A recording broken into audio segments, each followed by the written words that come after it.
Hey everybody, today we're going to talk Lilith and cord cutting ritual. If you like our content, please like and subscribe. So setting up the ritual. The following ritual can be used to cut ties with family, relationships, ancestral connections, connections to spirits, or any other type of cord cutting that needs performed. Lilith is the deity that I'll be working with in the ritual. It is possible to work with other deities. However, I would custom make the ritual to the personality of what entity you are working with. There are several names in this ritual which are all aspects of Lilith in the directions that they are being called. For this ritual, you will need 2 candles, one white and one black or red. You also need incense and an athame, a ritual knife. Also have a length of cord of any color. Have an altar in the center of the room with the image of Lilith on it.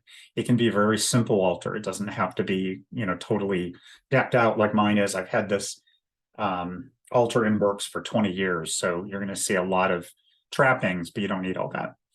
In the east, place the white candle. In the west, place the red or black candle. Light the incense and the candles. So you light the candles east and west, and then go to the south and then the north.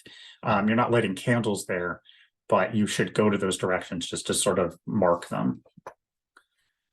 The ritual part 1. Face the east and use the athame to outline an invoking pentagram and intone Lilith, Lilith, Lilith. Turn and face the west and use the athame to outline an invoking pentagram and intone Lilith, Lilith, Lilith. Turn and face the south and use the athame to outline an invoking pentagram and intone Lilith, Lilith, Lilith. Turn and face the north and use the athame to outline an invoking pentagram and intone Neama, Neama, Neama. Face the center and put the athame on your altar.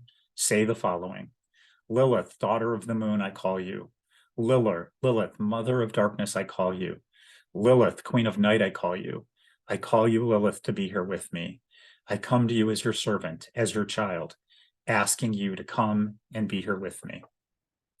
The ritual part 2. Close your eyes and focus on your breathing as if it were in meditation. Give praise to Lilith and thank her for her presence. Hold the cord in your hand.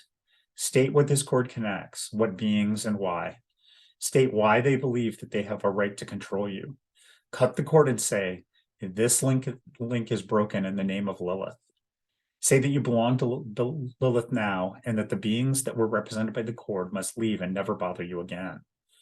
As Lilith and the angel, ask Lilith, and if you're willing to work with angels, the angel Michael, to cover you in her darkness and his ruby light, to cut off any attempt at reconnection. Keep the cut cords on your altar for at least a week with a candle burning. And then say, I thank you for your presence. I thank you for being my mother and queen. Thank you for your protection. The ritual part 3. Pick up the athame, face the north, and use the athame to outline a banishing pentagram and intone Neama, Neama, Neama. Face the south and use the athame to outline a banishing pentagram and intone Lilith, Lilith, Lilith. Face the west and use the athame to outline a banishing pentagram and intone Lilith, Lilith, Lilith. Face the east and use the athame to outline a banishing pentagram and intone Lilith, Lilith, Lilith. Say, as it is spoken, so it is done. The ritual is complete and you can extinguish the candles. I did include Archangel Michael in here, and I will have a video on working with Lilith and angels and why I do that. I work in a Gnostic Kabbalistic standpoint that's non-dual, so I do believe it's fine to do that. If you're not comfortable, just don't include that part of the ritual. Thank you. Hopefully you found this interesting. Again, this is one way to do things because it's the way I work in Gnostic Kabbalah. That doesn't mean this is the only way. If you work in a totally different way, then do it different, however works for you. This is just an idea and a starting point if you want some ideas for cord cutting. Thank you.